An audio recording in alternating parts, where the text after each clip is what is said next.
Welcome to another episode of Talking Fast, a Gilmore Girls podcast. I'm Suzanne. And I'm Alexis. And we're two longtime fans of the show, excited to rewatch and recap it along the way. Today we are excited to bring you the first episode of season 2. It's episode 1 called Sadie, Sadie. The bio for this episode is: Lorelai makes a big decision, but when Emily hears about it from someone else, she's hurt and angry that Lorelai didn't bother to tell her. This is really just the bio of the last couple minutes of the episode, but nothing else. They did not start strong with season 2, but I have a feeling we will. And I also felt like the show itself started strong, so lots to get into. A lot happened. So what did you do during our hiatus? Did you do anything interesting between seasons? I went to an academic conference in Florida. I just got back from that, actually, so I was almost watching Gilmore Girls in the airport, but I didn't. The airport is such a weird purgatory space, you know, like I couldn't be productive enough. But other than that, it was a lot of just regular life. But I also just miss watching Gilmore Girls, so how about you? Yeah, I'm so excited for season 2. I adopted a new cat. I don't know if you can see him in the background here, sleeping on the cat tree. But I've been adjusting to having a third cat. What prompted that decision? I've been thinking about getting a third cat for a long time, but I had told myself I wasn't going to do it. And then I went to PetSmart to pick something up for a friend, and I looked at the cats, and I felt a connection. Aww. So it happened. I love that. That's how it always goes. Just like Lorelai and Paul Anka. When it's meant to be, it's meant to be. Okay. Now, it's been a while. We were sharing that we feel a bit rusty. We're worried that we would we'd forget to hit record, things like that. And I think the other thing we're both secretly scared of is doing our Talking Fast segment once again. Though we both did really well for the entire season 1 recaps. I hope people don't expect that level of perfection for our typical episode by episode Talking Fast segments. Yeah, it was so weird that when the pressure was really on, we were able to deliver, but I think also we gave ourselves leeway to not actually go into detail, which is not something we do on a weekly basis. Right. But okay. Shall you do the honor of going first for our season 2? I will do my best. No pressure. Yeah, let's do it. Thanks. Okay. 3, 2, 1, go. So we start off with Lorelai and Rory walking around town. Lorelai still hasn't decided if she's accepted Max, so it's basically right after season 1 ended. And Lorelai tells Luke that she was proposed to, and they have a weird conversation. Then we find out that Rory has done well at Chilton, and we get this set up for a big Friday night dinner where she can bring a guest. She brings Dean, and Richard hates Dean the first second that he sees him. And then there's a huge fight, and there are Twinkies, and then other stuff happens. That was I good. Completely forgot more of Lorelai stuff, but anyways. You did much better than the Netflix bio, so there's always that. That's true. I should be proud. Yeah, really. And giving you a time warning made me feel like I was at my conference. For people who maybe haven't been to one, a big thing is that your talks are supposed to be certain lengths of time, and sometimes it's like a trope that people go over because they just have so much to say, and it's handled differently. Sometimes people let them go on, and so they're just going and going and going, or some people are very strict and they're like, you're done. Yeah, it's clear when people didn't practice their paper at all or even read through it. But anyways, okay, are you ready to give it a shot? I think I am. Okay, and Go. We pick up where we left off. There's daisies all over town. Lorelai is debating her decision about getting engaged or not. By the end of the episode, she says yes. She communicates it telepathically to Rory. They celebrate. Rory and Dean are back together. They have another movie night as a family. There's 2 Friday night dinners. They're celebrating Rory's grades. Richard interrogates Dean and is really mean about it. Sookie and Michelle are there. And Luke finds out she's getting married and asks her to think about practical questions, and it gets in her head. And I was just like word vomiting. That was pretty good, though. We filled in for each other, I think. Yes. And now we can slow down, go the speed we prefer, and unpack the episode and get to all of our special segments as we discuss. Mm-hmm. I have to admit, I was kind of taken aback that it began right after season 1 ended. For some reason, I didn't remember that being the case. I'd I guess had it in my mind that we would start up again at the next school year or something. Do you prefer when a show in between seasons, do you prefer when they pick up right after the previous season or when there's been a lot of time passed? Yeah, I like it when they pick up right after if there's been a huge cliffhanger. Mm-hmm. And I guess you could say that the proposal was a cliffhanger, but it wasn't quite I think it would have been totally fine if we'd picked up at the end of summer and found out that Lorelai had accepted and then move on from there. But I don't know. Yeah. I think it still worked. No, I definitely think it still worked. And the opening scene was actually my Stars Hollow moment because I just loved the return to the town and all of these 1,000 yellow daisies, right, are just all over town in the oddest of places. There's people with flower crowns on. There's just bouquets everywhere. It's so magical in a way. And everything is so bright. It's so sunny. It's summer now, which is, I feel like, a season we hadn't really explored yet with the show. And there's fun, bright music playing, too. It was just such a cheery way to open up. I felt like everyone was, glowing. Yeah. For some reason, I cannot get over the fact that daisies remind me of dandelions, which then remind me of the butter trick. I don't know if you ever did this, where you, put the dandelion under your chin, and if it reflects yellow, then you like butter. It's the weirdest, dumbest kid thing. That's vaguely coming back to me. That's just the daisies I just end up thinking about butter. Yeah, the way that they were lighting this episode, especially in the first few scenes, at first I thought it looked like they were glowing, kind of the reflectiveness of the flowers. But in the next scene, I noticed in Luke's too, there's almost reddish or orangish colors. I was like, how are they lighting this? I wondered if it was my TV. Was it the same for you? It was. I got the suspicion that they were filming it at night and had artificially lit the whole place. Okay. I don't know. I think I thought that because when we were in Luke's, for a second looking through the window, through the windows, it looked kind of dark. Yeah. But then it was sunny. You could kind of see, I felt based on shadows, where light was coming from on their hair a bit too.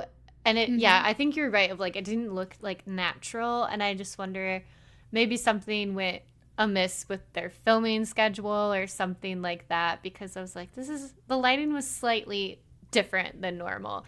And I felt toward the end of the episode, I didn't notice it so much anymore, but these are the small things you think about when you're I'm going to talk about this on a podcast later. It didn't really ultimately matter, I don't think. Yeah, it's true. I did notice in this opening scene, we didn't get any of the troubadour. I don't think we got him in the entire episode, which is interesting because he was a big part of the end of last season. Yeah, definitely. And he won the turf war, so you'd think he would have been out on the corner exerting his right and all.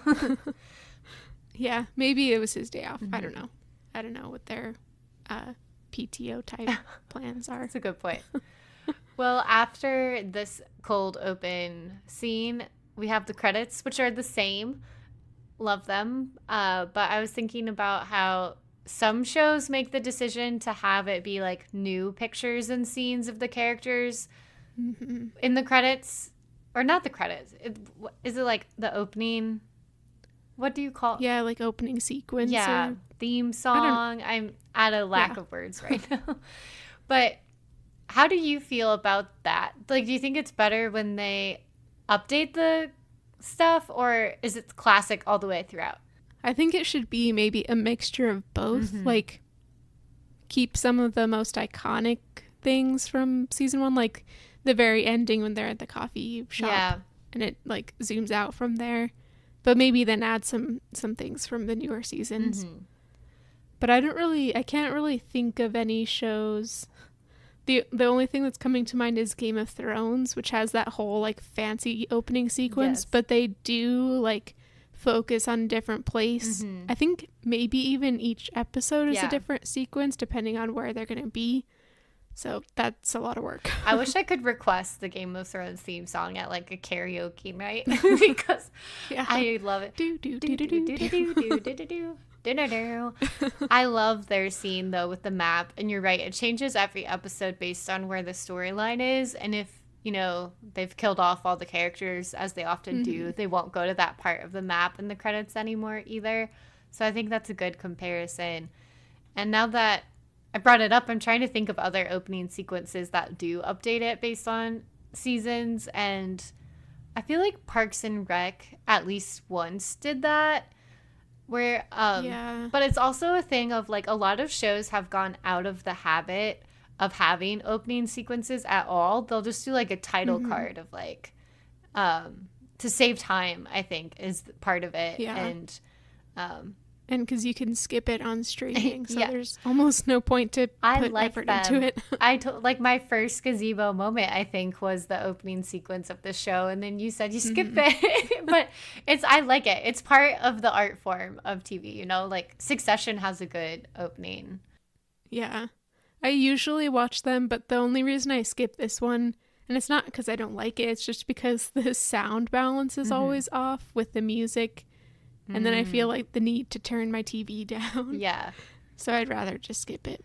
This is the last thing I will say on this topic. This is actually something I did in between. I started to rewatch Outlander, which we've discussed before, because was it your grandma who wanted you to read the books? Yes. Yeah. I haven't yet. Maybe that put it on my mind, but I did a rewatch where I just watched all of like the historical fun scenes and then the sexy sex scenes, and then I skipped over all the violence, like sexual and physical, and it was a much better rewatch, I felt. But anyways, they changed their sequence too, and it is often based on where they are. So like when they go to France, it's in French, and when they're in like the US, they changed the vibe of it too. And so it's also just a really beautiful song, like the Isle of Skye or something like that. Yeah, so I do recognize that song still. That's another one I would request at karaoke. Yeah. Okay, well, taking us back to our episode and our show. Yeah. After we get the opening of the episode, we get a little bit of a recap with Lorelai and Rory where they're walking around, and we find out that Lorelai still hasn't decided about whether she's accepting Max. And then she stops at Bootsy's newsstand and like is kind of taken in by the bridal magazines and everything, which I thought was interesting. We haven't seen Bootsy before. I'm surprised that there were that many bridal magazines, but of course, they were props. This newsstand, which was a news set, it was very large. It screamed to me like this is a set or a scene like from a New York TV show. Yeah, it seemed like a bodega. Yeah, totally. And they just like supplanted it into Stars Hollow. I think it would have been much better if it was like a small like cart or something like that. Yeah. But also when we kind of pan out a bit more, And we see Lorelai, she like had run into Miss Patty at this newsstand, and Miss Patty is like starting the gossip train, of course. And there starts to be like a crowd that amasses behind them as Lorelai walks to Luke, because she's been told by like Rory and Miss Patty that she needs to tell Luke about everything. And as we get like a really wide shot, you see in the background, like there's a lot of the classic set of Stars Hollow, but in the background there's a giant building, and it was like a shot we've never seen before, and I don't know if we will again, but I felt this weird, like, it kind of reminded me of some of the weird things we noticed in the pilot or in the early episodes where they're still establishing the sets, the scenes, the look. And I was like, were they on a different location, or what is happening here? I mean, I know they're not really in Connecticut. Like, they're on, like, I think the WB lot, wherever they are. But I was like, that was weird. I felt like that was a mistake almost, to have there be this huge building in the background. Yeah, I didn't even notice that. But I did, over our hiatus, I listened to Lauren Graham's, I guess, auto or memoir type thing about being on Gilmore Girls. And she did talk about this set, like, being in California and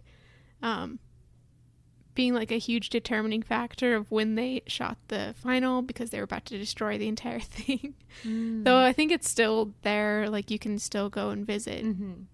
Maybe it's just moved or something. I don't remember. Yeah. But I've seen, I saw online, and if I remembered where I saw it, I would credit the person, but it was, I think, a tweet pointing out that the most recent season of You, about like Penn Badgley, you know, as the stalker, I think the bakery that Love opens is the same set as Luke's. Like, it is a space that so is weird. Reused, and it looks totally different.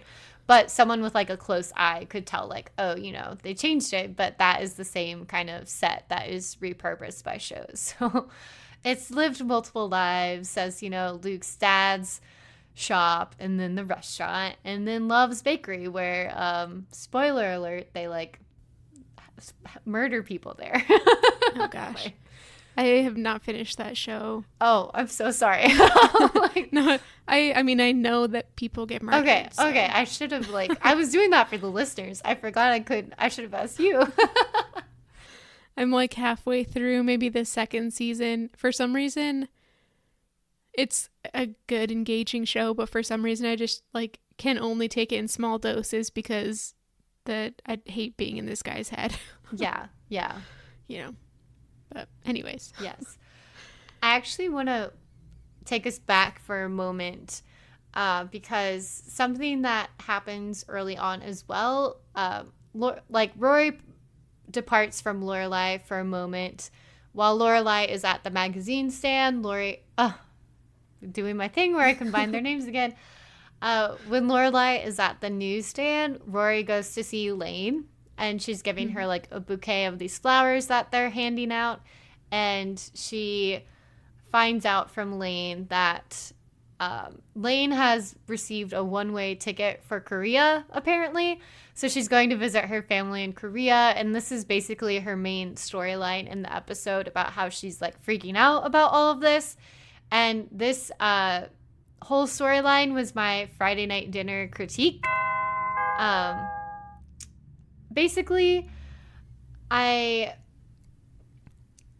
trying to think about how to formulate my thoughts about this. And it's related to some things we've discussed before about like Lane as a Korean American character, and how the show writers deal with the like Korean identity aspect of her character. And it seems like she is often really kind of rebelling against a lot of the like Korean elements of her life, be that like her parents or the boys they're trying to get her to date.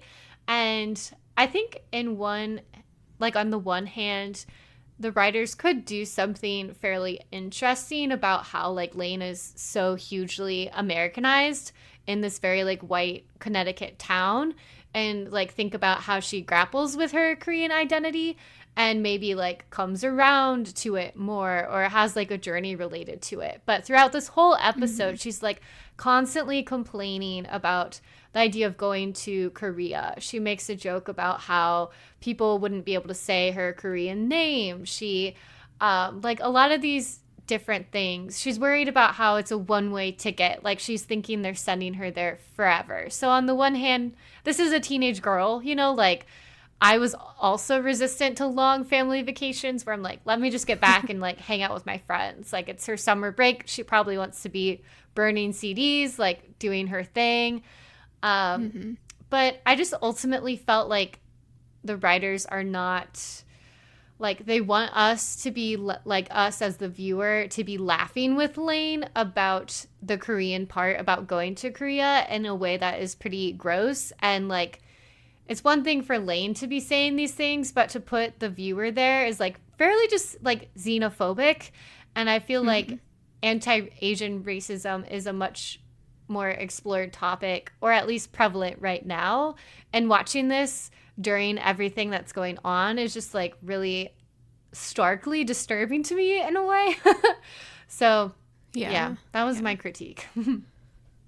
Yeah, I completely agree. And I like the way that you phrased it. Like, they really are making her Korean identity like the butt of a joke, pretty much. They kind of do this for the entire series, really. Yeah.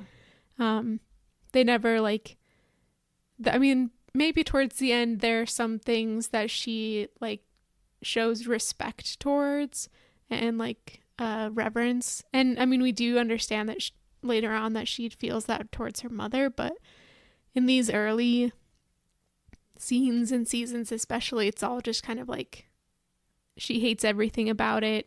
And that's supposed to be funny for the mostly white audience because, of course, they would also agree or something. Yeah, it's coming from, like, white writers, you know? It's the context, like... Yeah, there's always, like, a huge kind of, I don't know, coming to terms-ness for people who are, like, the second generation of immigrants. And I just don't, I don't understand why they had to decide to deal with it this way. Because I know that a lot of children of immigrants really do like have that kind of battle between going more traditional or becoming more Americanized. Yeah. But that doesn't necessarily mean that the show needs to make that battle into a joke. I know. Yeah, there's like there's so much nuance there to that battle of identity that you're describing. And that would be totally cool if they explored that, you know? Like, I'm not saying Lane needs to have perfectly resolved feelings about her identity, you know? But it's like, if they showed her exploring it, that would be one thing. But it's just made to be a joke, really. That is, I think, the problem in the end for me. Yeah, it's sad that's the only thing that we get from Lane for this entire episode. And this was, like, within the first couple minutes. So I had a very, like... 180 of I loved that opening scene. I'm like, yes, we're back. And then right away, this Lane thing, I'm like, oh, okay. And we're back in the critique way too. Like, wow, the two sides of my Gilmore experience presented right in like the first 5 minutes. Yep. It wouldn't be the same without it. No. Okay. But to take us back to where we were, I think we left off with like Lorelai heading over to Luke's to tell him, even though she hasn't decided yet, like to tell him that Max proposed to her. Yeah, Miss Patty kind of encourages her to do this because apparently everybody in the entire town knows that Luke has been in love with Lorelai. Lorelai still thinks they're just friends. But I loved this scene of like the entire town just kind of amassing behind them. Felt like they're about to break out into dance and song. Yes, it did. Because they were kind of like in that triangular type of formation. But instead, Lorelai and Rory go into Luke's diner and sit down. The entire town smashes up against the windows, which was hilarious. And then Lorelai gets up the courage to go and tell Luke that Max has proposed to her, and she's very disappointed by the reaction that Luke has. He's just kind of like, yeah, I expected that. Based off of how she had come in the night before with her daisies and stuff.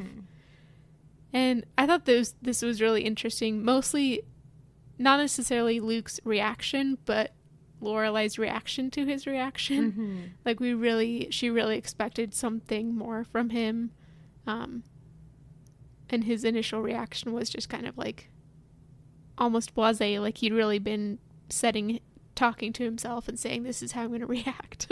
Yeah. I'm not going to care. Yeah. Do you think he like rehearsed that reaction to like come off super cool about it?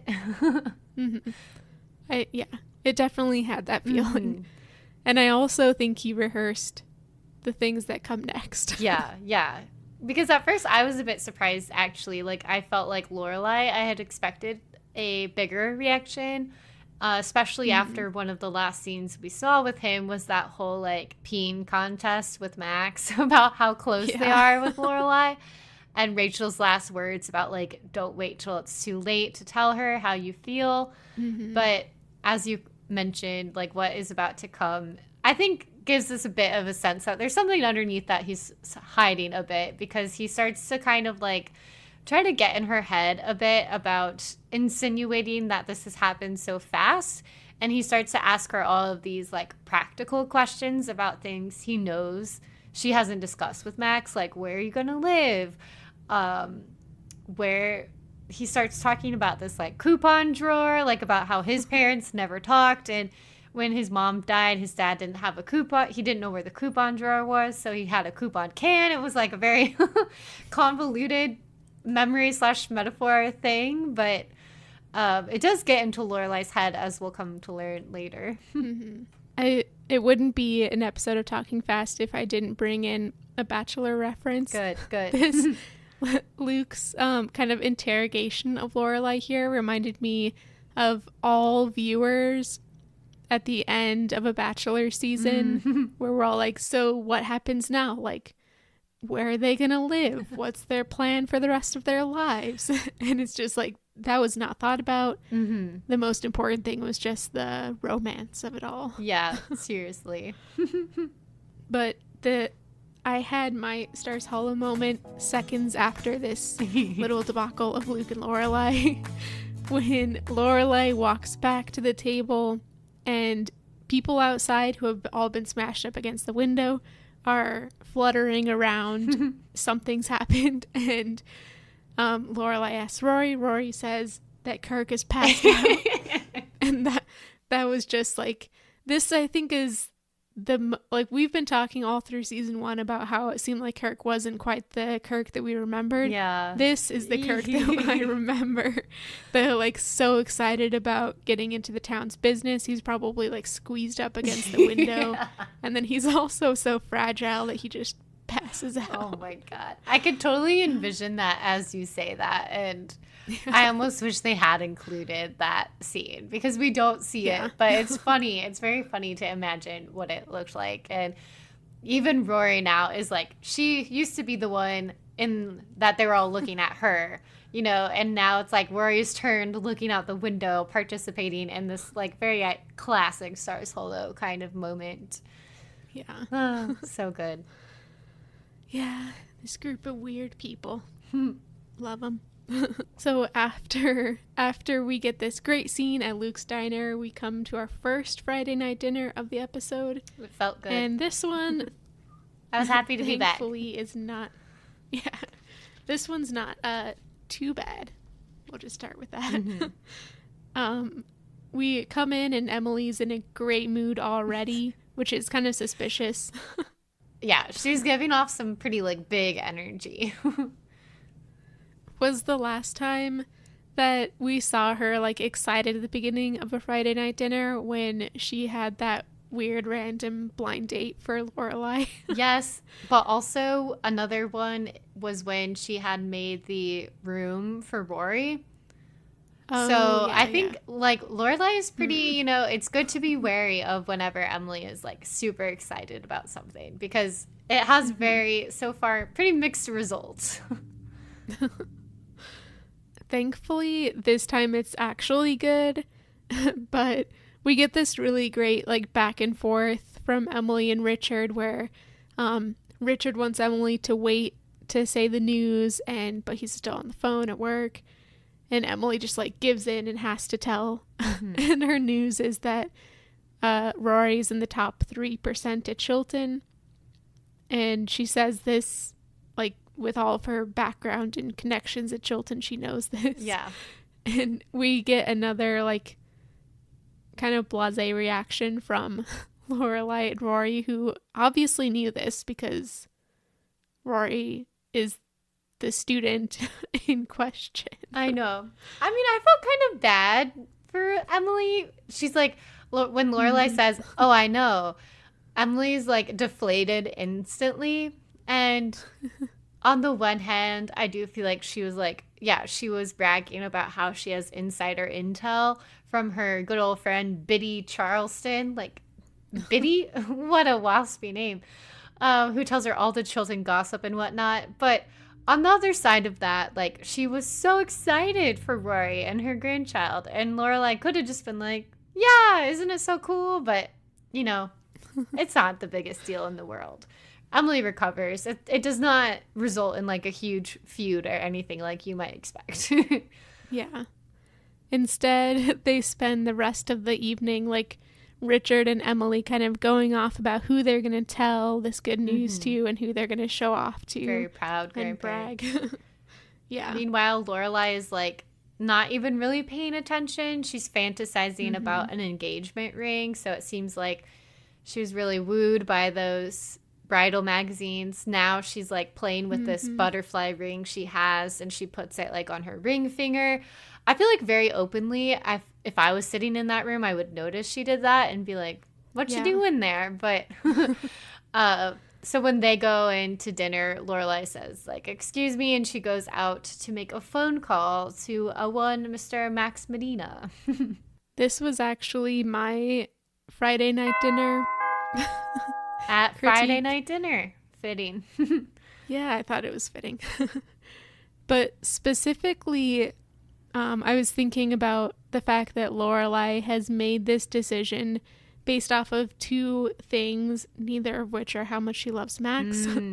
One is that Luke got into her head and kind of like psyched her out about how, almost like by predicting that I was going to fail, so then she has this extra motivation to make it work. And then the other thing is, in this whole scene when Emily and Richard are going on about Rory's success, the look on Lorelai's face is almost as if she is feeling left out and maybe ignored and kind of forgotten, like the attention's not on her, so she's sad about that, and then she makes the decision based off of that. And first off, I was disappointed in Lorelai for, I don't know, feeling that way. I mean, you can't be disappointed in somebody for feeling a certain way, I guess. You can't really help that. But that she let that determine a huge, huge decision in her life and Rory's life just because she felt like she wasn't the center of attention at the moment. When did she... I don't know if I'm misinterpreting that, but... Yeah, I don't think you are. I'm trying to remember it. Were you like seeing that on her face more so in that like initial scene when they're getting drinks and whatnot? No, like when right before she starts putting the ring on, she starts looking kind of wistful. Everybody's talking about Rory, and it's Rory and Emily and Richard talking to each other, and she's not really participating, and she kind of like sinks back and then starts playing with the ring. Yeah, I know. Yeah, now I remember that moment. I think I hear your, I don't hear your, I guess I hear your reading. I see your reading as well. I think for me, I read that moment as like her just kind of drifting out because she's distracted by what you just said about Luke getting in her head and that being a thing to motivate her. I totally agree with that. I don't know if I read it so much as her like having a bit of jealousy of Rory in that moment, but overall throughout the series as a whole, I think that is certainly a good reading of her character. I think one of the reasons sometimes people get frustrated with Lorelai is like viewers is that she has huge like main character energy, you know? Mm-hmm. And it's warranted because she is a very cool person, but it is very like it is me about often with Lorelai, even if it's not conscious. But yeah, I know what you mean. Yeah, I mean, I don't want to think of this as not a romantic moment, but it kind of, I don't know, it just seemed like another kind of rash decision. Yeah. I also just can't get over the fact that Max proposed on the phone and she's now accepting on the phone. I know. I was wondering. And they haven't even seen each other. I was wondering if they had seen each other.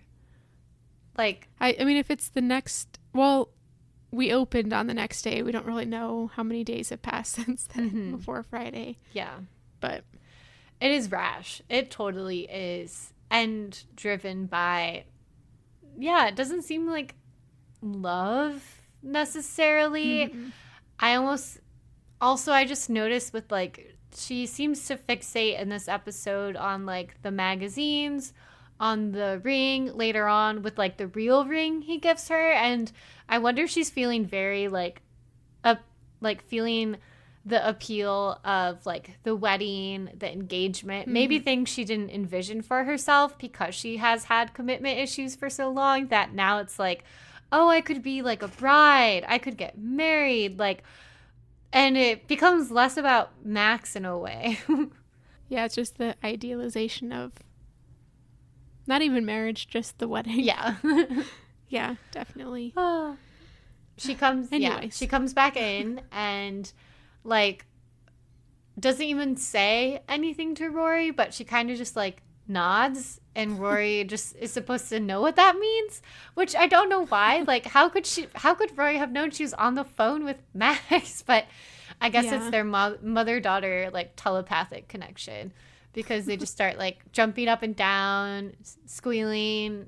That moment was adorable, but also a little bit alarming. All the squealing. Yeah, totally. We interrupt this podcast with a message from our sponsor. The 24-hour news cycle is a fact of life, especially in Stars Hollow, where Miss Patty and Babette are always on the hunt for the latest scoop. But if you're looking for the best drags of our time, you know, the ones that have time in the title, then you better stop by Bootsy's newsstand each morning bright and early. Whether you're looking for hard-hitting journalism, tabloids, or bridal fashion, Bootsy's has it all. Unless you're a Scorpio, then you should stay inside this week. Or a Leo. Oof, that's rough. But for everybody else, keep up to date on the goings-on of the world without even checking your phone. For listeners of Talking Fast podcast, Bootsy has a special offer for you. Come by and pick up your favorite magazine and mention the podcast, and he'll double the cost. Podcasts are killing written journalism, and it's all your fault. You should be ashamed of yourself. Peace and love. But the next scene that we get also includes quite a bit of squealing. Yes. Because we go to the inn. We see Sookie in her signature blue chef's shirt. I don't know. Uniform. I don't know exactly what the technical term for that kind of maybe a shirt jacket? is. I don't know. Yeah, maybe. A frock. Yeah. And she's of course getting into some sort of havoc in the kitchen. She like sticks her hand in and gets bit by or clamped by a lobster. I loved it. Also, she's like, as she is instructing everyone what to do, she like switches languages really fast too. Like, I didn't catch what she spoke, but I loved that. Like, she's just such a good chef, you know. She's telling everyone what to do, not just in English alone. Like, she's getting it done. She is the boss of the kitchen. I think she did that in the very first episode we meet her. She like speaks Spanish to some of the kitchen workers, but she did it much better this time, I think. Yeah. Like, she didn't sound quite as somebody who just memorized the phonemic Spanish words. But then, before Lorelai comes in, we get a great little moment of Michelle weighing turkey. Oh, Michelle. It's so sad. Yeah. I thought about making this another critique about fat phobia in the show, but it's basically the same as what we've talked about before. Except now he thinks he's going to live 30% longer by weighing his turkey. I'm going to live forever. That's what they keep referencing. Oh my God. The song from Fame. Michelle. But after, Lorelai comes in, Michelle leaves because he pretends to not like anybody. And Lorelai tells Sookie her good news. And then we get some more squealing. Yeah. I thought this was a sweet moment because Sookie starts like crying as well. And Lorelai is like, what's wrong? And Sookie says, she just basically lists all of Lorelai's accomplishments. Like, you've raised Rory, you work really hard here, you put up with me, which is like, that's not a chore. That's a blessing for Lorelai. But either way, she's just really acknowledging all of the work that Lorelai has put in. And she says, you deserve this. And I thought that was just such a supporting friend moment. Like, Sookie truly is the best friend you could have. And I thought it was a really nice way to frame this engagement, not as like the ultimate, like, oh, every person needs to be engaged and have a romantic relationship, so it's a great thing this is happening to you, but more so like, you've worked so hard, you deserve something good to happen to you. Like, I felt like it didn't need to be Max proposing. It could have been something else really big, but Sookie just takes the moment to like reflect on Lorelai as a person and to really like boost her up in this moment. It's like, I want that in my life. Yeah, such a good friend. She also says that Lorelai is going to be a Sadie, a reference from Funny Girl. Yeah, Barbra Streisand. Yeah, which I've seen. I don't particularly remember this song. I should see the movie again. But yeah, I don't remember it either. But Funny Girl is on Broadway right now, a revival. Ooh, actually. I would like to see that. Yeah. Except I don't have money and I live in the middle of Illinois. I know. So. It takes a lot to get there. Yeah. The scene ends with Jackson arriving, and I thought this was pretty funny. Sookie tells him that Lorelai is engaged, and he reacts in a very classic fashion of the guy who doesn't want to, like, commit, even though they're, like, happily together right now, right? But he goes off about, he's being very evasive. He's like, I'm the normal vegetable guy. I'm not the romantic vegetable guy. Don't ask me what kind of vegetables I have at a wedding. I'm not the wedding vegetable guy. It was pretty funny. So nervous and awkward. He was wearing, this wasn't my Lorelai's closet moment, but he was wearing a great red shirt that I was also very confused by. Yeah, I was trying to get a sense of the pattern. His shirt almost looked like the patterns on Sookie's bandanas, but like in a shirt form. Yeah, that makes sense, because it's like almost paisley, but also like Western. Yeah, abstract paisley. You know? Yeah. And if our viewers do not have a clear image of what the shirt looks like after that description, I don't know what else we can do to help you. Yeah, we are, as we've proven many times, great at describing fashion. Oh, yeah. Okay, so the next scene is later that day. I imagine after the work day.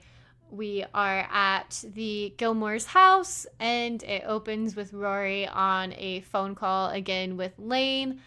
As I mentioned before, it's Lane basically yet again stressing about her trip. She's trying to like collect all of these details or clues to tell if her, like, when her parents will get her a return ticket. She's like, I don't know. I don't want to like spend too much more time on it. Yeah.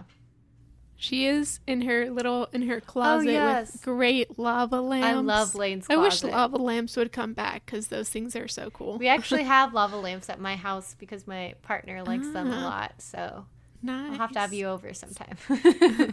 A certain kind of ambiance. Exactly.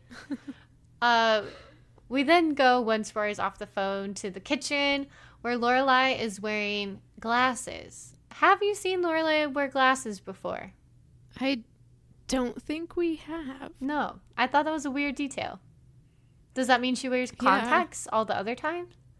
Yeah, or either that or they're reading glasses, but she reads plenty of other times. I don't know. As a glasses wearer, you know, you are as well. Like, I like glasses representation. And I've never worn contacts in my life. Like, as a kid, I actually wanted to wear glasses before I needed them because I read so much Harry Potter, honestly. Me too. Which was such a nerdy wish. But ever since I've needed to wear them and my eyesight has gotten a bit worse, like, I don't know, I just feel like they're part of my personality, like part of my style. And I feel like sometimes people wear contacts because they think glasses don't look cool. And so I notice that often, you know, like, you don't, like, to bring up The Bachelor, like, it's rare that you see people wear glasses on The Bachelor. Like, I can think of, like, 2 people in how many seasons, and it was only for, like, a couple scenes. And yet you have to know so many of them must need them, right? So I just wanted to know, like, was this a random choice or is there a backstory? I'm probably reading too much into this, but it caught my eye. Yeah, I didn't even notice this time. But I do have my Rory's bookshelf moment in their little conversation before Max calls. I don't remember exactly what leads up to this reference, but at one point Lorelai references the Stephanie Seymour wedding dress in the Guns N' Roses video. And she's referring to the music video for November Rain. And I went through a phase probably 5 years ago when I listened to just one Guns N' Roses album over and over and over again. They're one of my favorite bands. So in this music video, which I watched like 3 times before getting on to record today just to make sure, it's Axl Rose getting married, and I guess Stephanie Seymour is like the model who's playing the bride. There might be more to her story. I didn't look it up, and obviously I wasn't alive at the time. Well, actually this was 1991, so I was alive at the time, but not listening to Guns N' Roses. Yeah. But she's wearing this wedding dress, and it's so like 80s and 90s kind of era with like puffy kind of off the shoulder tank top sleeves with bows and then like a structured bodice part, and then this skirt is so weird. So it's like an asymmetrical skirt with the front like the length of a mini skirt, so barely like mid thigh. Oh wow. Except that it's like structured, so it's kind of like a little like, I don't know, tent out from her waist. And then the back is like, of course, a long train. Okay. So it's a very like recognizable wedding dress. I got it. Okay. I have not seen this. And I'm going to Google that afterward. Yeah. It's a great music video. It's such a interesting... The music videos from this time period were just great. But back when they probably actually played on MTV, right? Yeah, exactly. Yeah. Instead of just like look it up on YouTube. Yeah. But it's like a wedding, and then there's something that happens, and all of a sudden you're at the funeral for the wife, and Axl Rose is looking all distraught and sad. And it's a great song also. Yeah, I've heard kind the of song. like a like classic rock ballad. I love classic rock ballads. Yeah. So I think this came up because Rory is like planning Lorelai's wedding right now, saying like, you should do this, you should do that.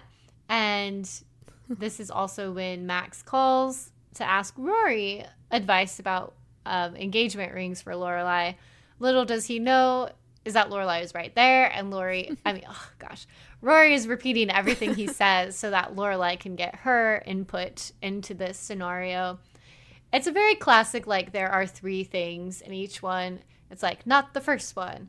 Oh, the second one is slightly closer. But no. Okay, the third one is exactly what she would like, you know? Like, what a classic storytelling trope. But the third one is, like, a vintage ring we hear, and, like, a bit of Art Deco vibes, I guess. And that does sound like something Lorelai would like, you know? She wouldn't just want the thing you could buy at, like, the department store. Yeah. in response to this, she like pants and yips like a dog. Yeah. And of course, Max hears that over the phone and knows they don't have a dog. Mm-hmm. I can't believe that he didn't know that she was there the whole time. Yeah. Why else would Rory like to repeat word for word what he was saying? That was so awkward. I know. Like, oh, a square cut diamond, you say. Like, not so subtle. Yeah. But it was a cute scene. Mm-hmm. And it gives us like some, I don't know, more of a sense of the excitement, I guess, about the engagement and wedding, although we still also haven't seen Lorelai and Max together in the same room yet. So that's I don't know, maybe is that a red flag? I don't know. At this point, Dean shows up because, in case we forgot, he and Rory reunited in the last episode, and they seem to interestingly brush this over pretty fast here. This seems to be the first time they're meeting again after their passionate or aggressive kiss, you know? And they're basically like, oh, breaking up isn't for us. Like, it might be for other people, but not for us. And we're back together. And Dean is at another family movie night, and he's just like seamlessly re-entering everything. Like, none of the underlying issues were addressed, but okay. Yeah, I also noticed that they did a fairly good job of keeping Lorelai and Rory's looks consistent between seasons. Yes. Though I think Lorelai's hair is different, but Dean I thought looked very different. Yeah, I thought like he's like tan, like he had just been out surfing all summer or something, and his hair is shorter. I know. I thought like he was looking pretty cute, I thought, when I saw him, but I also thought he looked a bit different. But now that Dean has shown up, the first thing that he has to do, of course, is change the water bottle. Mm-hmm. I thought that this was interesting. I don't know if it's like a cultural thing for people to actually have those big water dispensers. Yeah. And not just like use water from the tap or get water bottles or something. I've only seen them in like office settings or when I worked at hotels and things. I thought it was weird. Yeah, and in the scene where Lorelai asks him to change the water cooler jug, have you ever heard people say that Lorelai and Dean have chemistry? I've never heard people say that, but I do think that myself. Yeah. I don't know if I've seen this on like TikTok or just reading about the show, but people joke that like there's no reason that Lorelai and Dean should have as much chemistry as they do, and how it's kind of silly given their characters. Obviously, the mom of his girlfriend. But I've specifically seen people cite this scene as an example of them having chemistry. Because Lorelai is like, we missed you, Dean. And then she's like staring into his eyes and is like, we really, really missed you. And she makes it into this joke about like, no, we want you to change the water cooler. But like the way that Lauren Graham delivers these lines, it could easily go somewhere else. Yeah. Like, it's pretty funny. I remember kind of thinking that in that one scene in the first season when Dean comes to Rory's window and they're like talking through the window to each other. There's like, there's definitely a like, I don't know, almostness. Almost on par with her and Luke sometimes, but yeah, I'm sure there's a fan fiction out there about this. But Dean is a minor, everyone. Yeah, at least at this point, save it for a couple seasons. Yeah, what if after, you know, like, because when Rory tells Lorelai and Rory's like, he's my Dean, and Lorelai is like, no, he's like Lindsay's, whatever, he's married. But what if in that scene she'd been like, he's my Dean? Oh my God. It'd be like, so I'm watching Vampire Diaries right now, and at this moment, Elena is kind of, you know, going a little bit towards Damon. So I've always thought it was weird in shows when like it was one love interest for two brothers or sisters. Yeah. And it's even weirder when it's like a mother and daughter So I don't know. It'd be an interesting choice. It would change the show very much. Yeah, I think this is one of my speculations that I'm glad never really came to fruition, but I'm just in a silly mood. Okay, but the last moment of this evening is Rory asking Dean to meet her grandparents, and she's like, it's gonna be fine. And I'm just thinking, does she actually believe that? I think she did. I think she's just being naive and thinks like, oh, her grandparents love her, and maybe it was weird the one time Emily met Dean at the dance, but other than that, it'll be fine. But I'm like, girl, I have seen your boyfriends meet your grandparents many times, and I know it's not going to be fine. We say from 20 years in the future. Yeah, seriously. If only I could go back to her.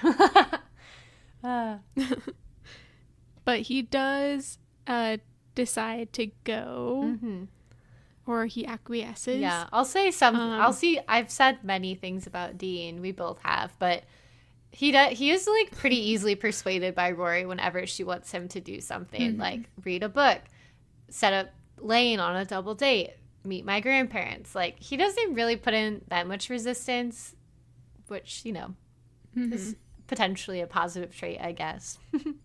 Being a pushover because he just wants to make out. Yeah. That's what happened last time. Yeah. After that, we get back to our next Friday night dinner. We get a mention of Mencken's Christomathy again, which we talked about in the first season. Looking that book up. I still couldn't spell it. I tried to put it in my notes and was like, nah. Yeah, I just guessed. But I do have my Lorelai's closet moment in this scene. Me too. And, well, let's see if we picked the exact same thing. That'd be surprising. It was for Dean's necklace. I'm shocked. Is that what you chose? No, of course not. That's funny. I chose this because it reminded me so much of what every gross teenage boy wore until they never took off and never washed. They got so disgusting. I know. It's like a braided like thin rope type necklace that's almost like a choker necklace. Yeah. Like just sits right at the edge of their neck, and sometimes they'd have shells woven in. Yeah. I see them with the shell. Boy wore these. And he wore this like it was his nice outfit. I know. It's like, oh my god. I love it. It's like he's got on these like brown kind of khaki pants. I mean gray. Like a button down, like a blue button down, and then he thought, what can complete this outfit but this like that necklace? And like to go meet the Gilmores, like that cannot be the opposite of their fashion sense, you know? It's like, where's the tie, Dean? Like, it was just so funny. Oh, that's good. Yeah, and he's already got that like slightly tan look. I know. I'm like, is he a surfer all of a sudden? Yeah. You know, there are a lot of pictures out there of like him and Chad Michael Murray hanging out, like, I don't know, at whatever things people do, you know. And they both look kind of like those early 2000s surfer boys. Totally. So I was wondering if those pictures were taken right before season 2 started filming. And the Paladinos were like, damn it, why did you get so tan? We can't edit this out. Yeah. You've been in Connecticut. It's just start of summer in our show. Yeah. That's funny. Maybe he actually, if we look at like IMDb, what if he played like a surfer bro in like a romance movie right before this? Yeah, maybe. That'd be interesting.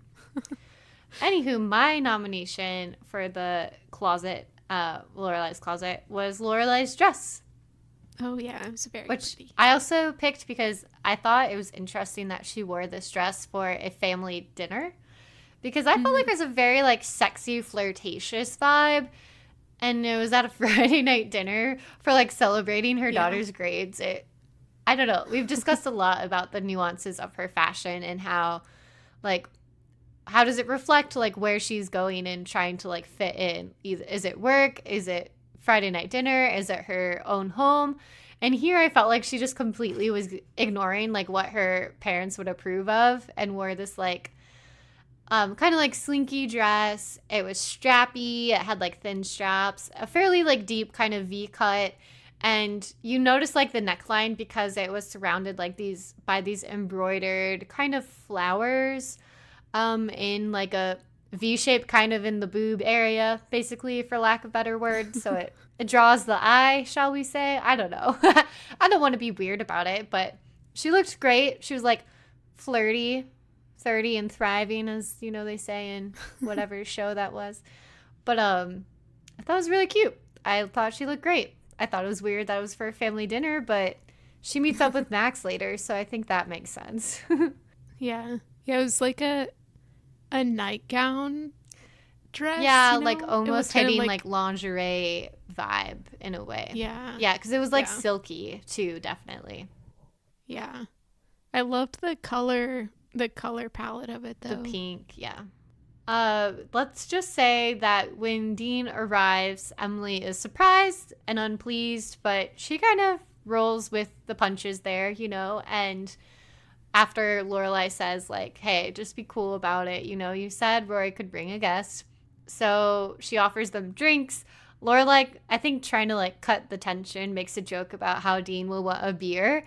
And the way that he freaks out in response, I thought was very, like, innocent and cute, you know, like, just trying to impress them. Like, no, I would never want a beer. Drinking is bad. Like, it was pretty cute.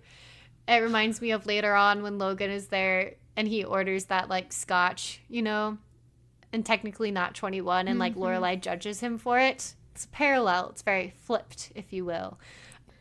Yeah, so... That kind of breaks the tension with Emily. Well, at least she pretends that it does. Yeah. But then Richard comes in, and he comes in looking all happy. And as soon as he sees Dean, his face just, like, goes blank and grim. Yeah. And he doesn't even, like, Dean stands up to shake his hand. Richard walks right past him, doesn't even it was acknowledge so cold. him. Yeah. And we've never really seen Richard act like that before. Like, no. Of either one, we'd expect it to be Emily who's like that. I thought like what we see unfold, it was an example of like I disliked how Richard was reacting this way, but in terms of storytelling, I thought it was really well done to envision this is how he would react given the circumstances. And it's like shows a new side of Richard's character, like the way he's never acted toward Rory in this way, I think developed the relationship and the story well. Yeah, I agree. He doesn't really say anything for a while. Yeah. Like they go in and they start having dinner. Beefaroni. You know, yeah, polite small talk. It is a very interesting dinner setup, especially for Emily. Right. Well, Emily wants to make Rory's favorite things because it's a dinner in her honor. So she has like her chef make homemade beefaroni as well as homemade Twinkies later on too, which I thought was sweet of her, you know? Yeah. She does say though that it's not actually beef in the beefaroni, which made me wonder what it was. I feel like she meant it was like prime rib or something, you know, like because beefaroni would be made with like ground beef. So I feel like she probably did steak or something like that. Yeah. Yeah. I had been thinking maybe it was like some other animal. Oh. But it's just like Beyond Beef, like vegan beef. She's ahead of her time. But finally, Richard decides to break his silence. Oh, God. And like automatically what he goes for is asking Dean, you know, what his college plans are in the future and what kind of grades he gets.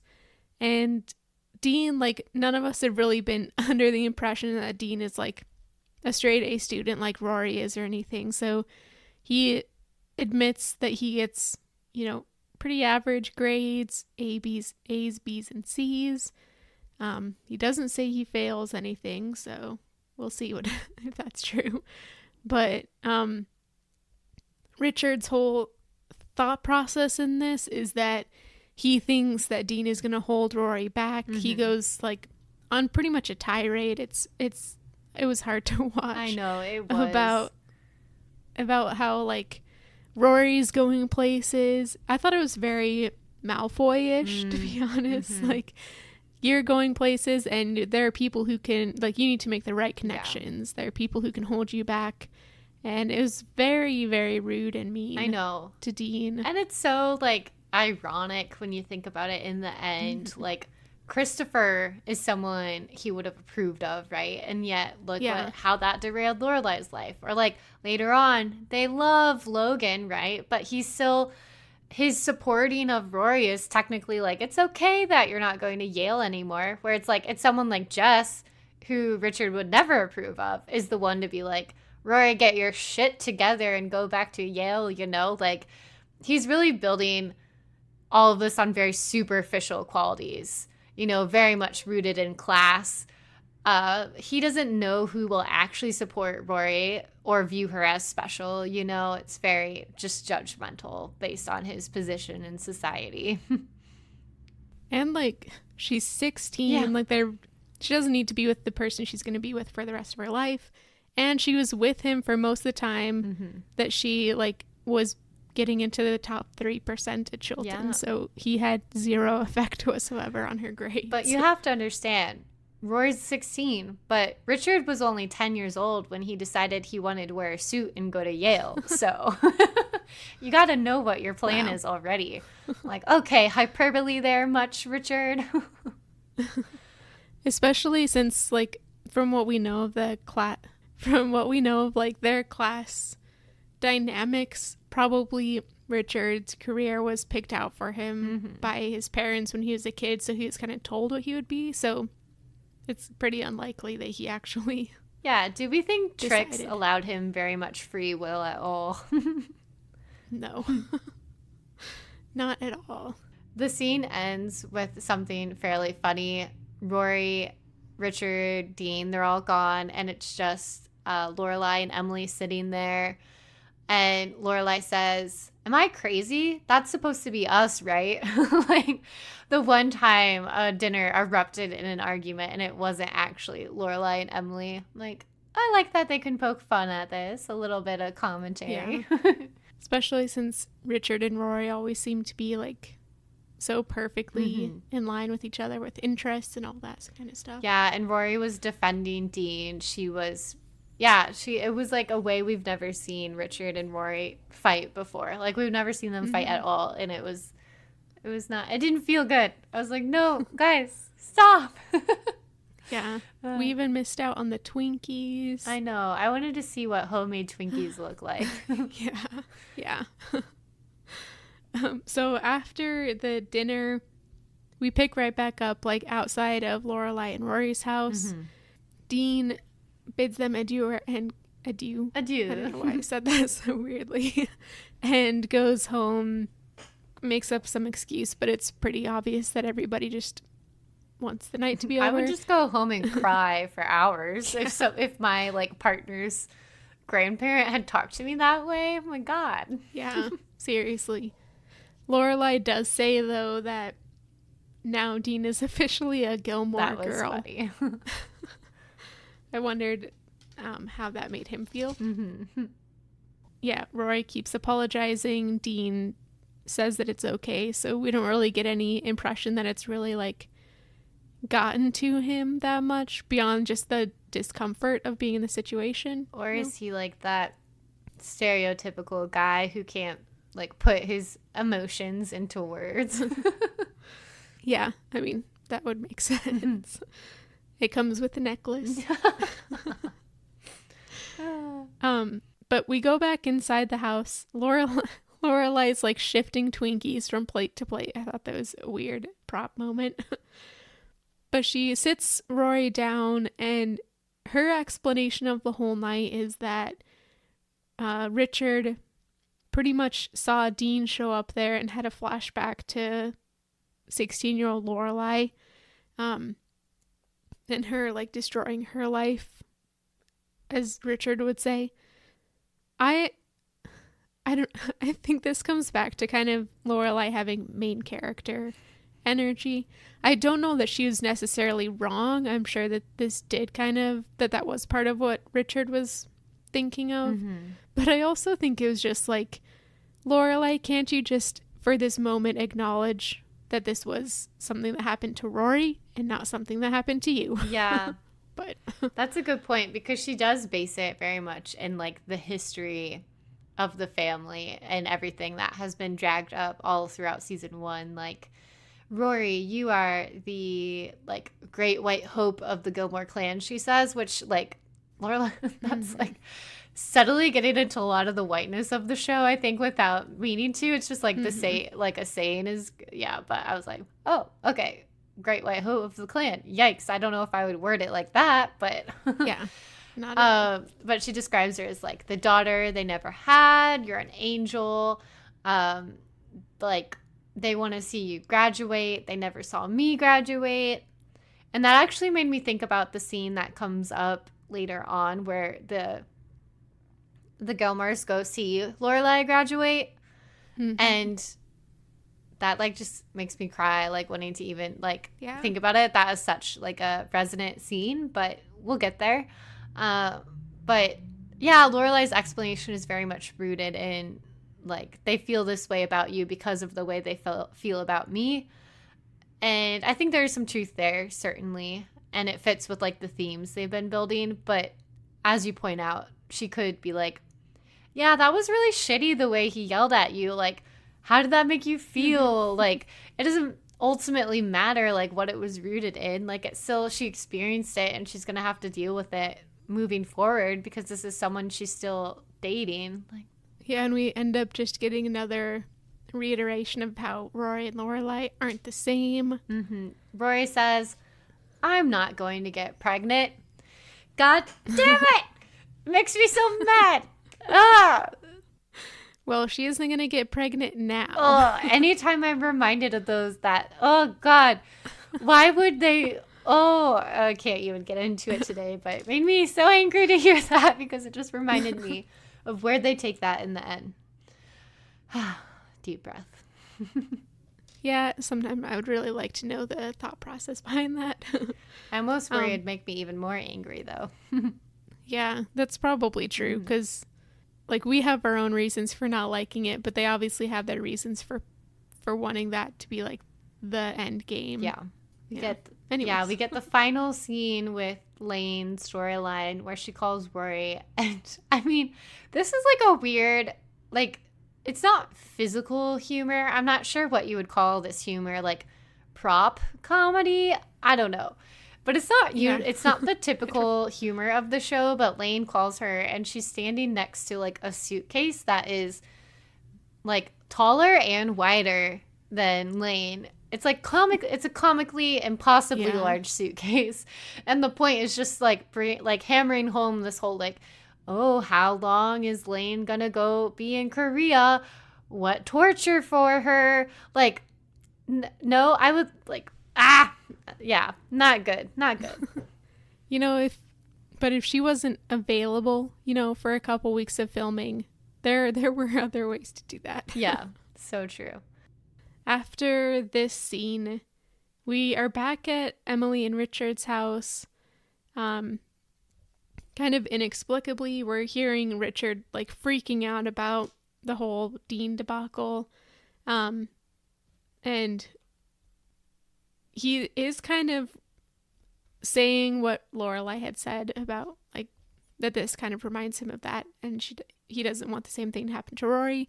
But the big part of this scene is when Sookie calls and talks to Emily, and Sookie is innocently asking Emily, you know, when can you come to this engagement party? Oh God, yeah. For Lorelai and Max. And you see, like, we've said this many times before, but Emily's face, like, the acting, just the silent acting is so good because her face just falls. It's like so in moving. Split second. Yeah. And she gives some non-committal response, which I think will come up later. But then she goes in and sees Richard and says that Richard immediately needs to apologize to Rory because Lorelai didn't tell them that she was engaged, and Emily wants Rory to be able to tell. Sorry, I'm not laughing at the scene. I'm laughing at my cat. but Emily wants Rory to be able to tell them when she gets engaged. So she wants the relationship to be mended. Yeah. That line was my gazebo moment. Yeah, when she says, our daughter is getting married and she didn't tell us. When Rory decides to get married, I'd like her to tell us. So, like, call them immediately and apologize. And I picked this for the reason you mentioned earlier. Simply the way that the scene is acted, I find to be really moving. And when she leaves the office, she, like, stands and, like, her face, she just looks so crestfallen, and it looks like she's about to cry.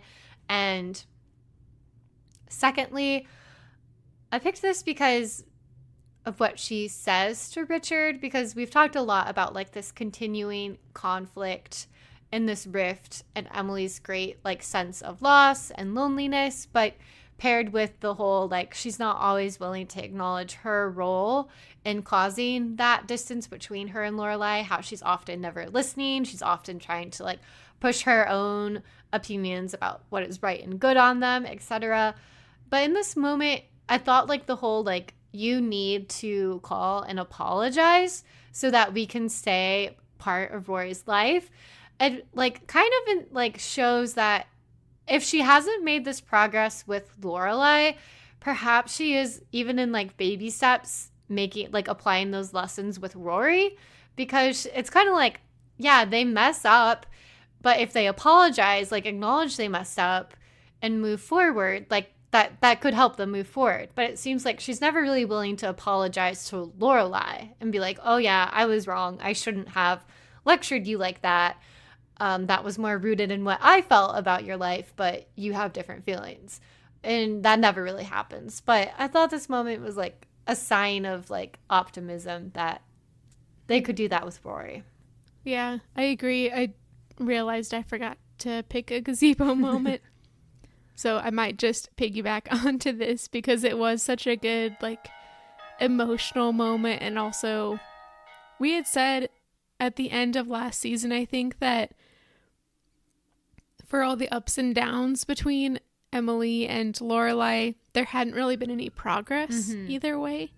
And I think you're right. I think this is, like, a moment of potential progress, even if it's not necessarily Emily and Lorelai. It's like the dynamic at large is starting to shift. It's definitely not a good moment for Lorelai and Emily, because you know the next episode is Emily going to be, like, so mad at Lorelai about how she didn't hear from her. Like, anytime they're building something up, I feel like a dramatic scene comes along to break it down. And perhaps that is just the nature of storytelling that needs conflict to, like, make it interesting and whatnot. Yeah, I don't remember this, so I guess we'll find out, but I don't know why Lorelai hadn't told them yet. Like, was she planning on telling them if that dinner went well or just some other time? Like, we never really get an idea of that. Yeah. Honestly, not that much time had passed at all. Yeah. Maybe she didn't. It's, like, something weird to bring up. It's a big thing, right? And their dinner was about Rory, and then it got into all of that Dean drama. Like, I honestly, in her defense, feel like she didn't have the time to tell them. Yeah. But, of course, that's not how Emily feels about it, right? Yeah, it's true. Because she told Sookie, so she had time to tell someone, so. Yeah. It ends with a ring, you know, not much to say. Lorelai likes her ring. The end. It needs to be resized, which, is that foreshadowing? Ooh. I don't know. Yeah, he's not the right size for her. And that sounds different. I did not mean it in that way. On that note. Anyways, we're glad to be back for season 2. I'm so excited about what's happening in this season, what is coming, and who is coming. Oh. It's going to be great. Okay. All right. Talk to you next week. Yeah. See you next time.